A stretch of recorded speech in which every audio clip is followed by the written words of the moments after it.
من شر ما خلق ومن شر غاسق إذا وقب ومن شر النفاثات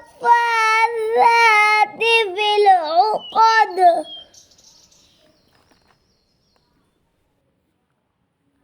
ومن شر حاسد إذا حسد. صدق الله العظيم.